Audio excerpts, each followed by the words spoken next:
اقبال اس کا سرمایہ اس کا شاہی ہے.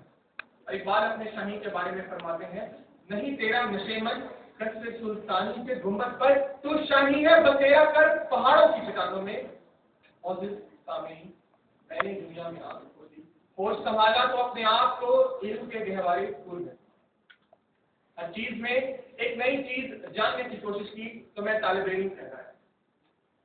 جب میں نے امت مسلمان کو ذبح و حالی کا شکار دیکھا تو کہیں مسلمان فلسطینی بہنوں کی لٹتی ہوئی اسپتیں دیکھی تو کہیں کشمیر میں مسلمان بھائیوں کی کٹی ہوئی گردنیں دیکھی تو کہیں گوانتا نہ ہو گئے زرد کپڑوں میں مضبوط قیدی دیکھیے تو کہیں انڈونیشیا اور ترکی میں غلامی تو کہیں اپنوں کے ہاتھ میں رسوائی دیکھی. ان سلاسوں واقعات کے بعد جب میں نے یونیورسٹی کے طالب علموں کے ہاتھ میں کتابوں کی جگہ کلیکشن کو اور ان کی زبانوں پر پاکستان زندہ باد کی جگہ جمعیت زندہ باد اے پی آئی زندہ باد اور پی ایس ایف زندہ باد کے نعرے سنے تو ان کی جستجو میرے اندر سے ختم ہونے لگی.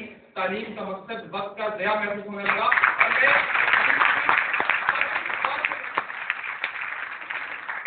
اور وہاں بانگے درا اور والد اسرائیل نے مجھے اپنی آغوش کی. اور اسی عالم خواب میں میں اپنے آپ کو اقبال کا شاہی تصور کرتے ہوئے اقبال کی تصویر کے سامنے جا کھڑا ہوا. میں نے کہا اقبال آج ہم نوجوانوں کی وجہ سے پاکستان بقا کی جنگ جیت چکا ہے. اقبال نے کہا کون سی آزادی کون سی جنگ کون سی طاقت.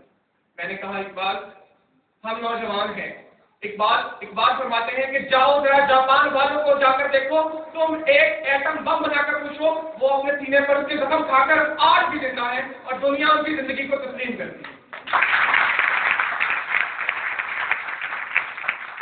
میں نے کہا اقبال ہم زندہ کون ہیں. اقبال فرماتے ہیں زندہ ہو تو زندہ ہونے کا ثبوت کیوں نہیں دیتے. ورلڈ بینک سے گھر کی بھیک کیوں مانگتے ہو. تمہارے ہاں ہر بچہ مقروض پیدا کیوں ہوتا ہے. تمہارے ہاں چیف جسٹس آف پاکستان انصاف کی بھیک کیوں مانگتے ہیں. تمہارے ہاں کلنٹن کے ایک اشارے پر کارگل کی فتح کی ہوئی چوٹیاں خالی کیوں کر دی جاتی ہیں. تمہارے ہاں ملک کی رات کیوں بیچے جاتے ہیں. دکھاؤ کون سا جہاد. میں نے کہا اقبال ہم نے مومن پورہ لاہور میں 14 ذبح کر دی ہے جن کی فائل آج تک نہ کھل سکی. اقبال نے کہا فساد ہے کچھ اور لکھا.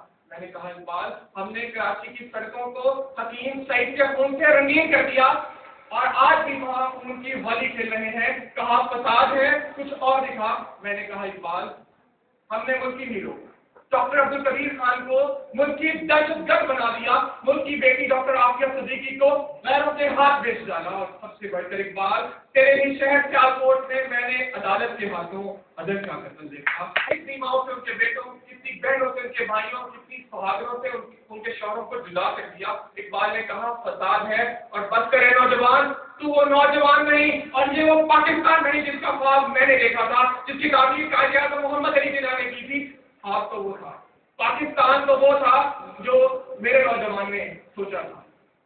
خواب تو وہ تھا جو میرے اقبال نے سوچا تھا. خواب تو وہ تھا جو اس کی تعبیر قائد اعظم محمد علی جناح نے کی تھی. اور جہاد تو وہ تھا جو میرے نوجوان نے کیا.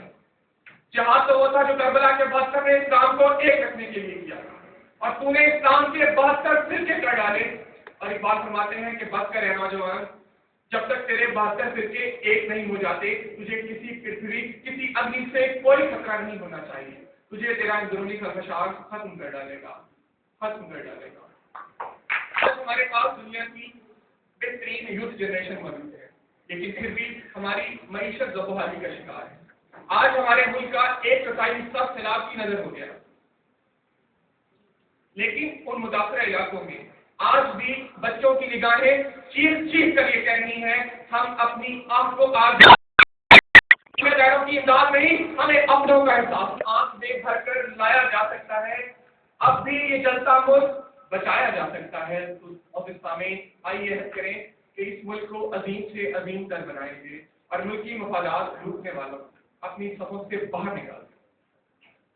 میں اپنی بات اقبال کی اس قدم پر ختم کرنا چاہوں گا.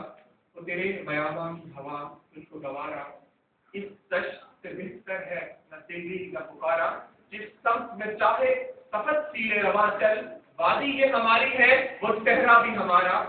غیرت ہے بڑی چیز جہاں نے تب بتاؤ غیرت ہے بڑی چیز جہاں نے تب و دو میں، پہناتی ہے درویش کو تاج سر داراں، افراد کے ہاتھوں میں ہے اقوام کی تقدیر، افراد کے ہاتھوں میں ہے اقوام کی تقدیر، ہر فرد ہے ملت کے مقدر کا ستارہ، تقدیر امم کیا ہے کوئی کہہ نہیں سکتا، تقدیر امم کیا ہے کوئی کہہ نہیں سکتا، مومن کی فراست ہو تو کافی ہے شرح۔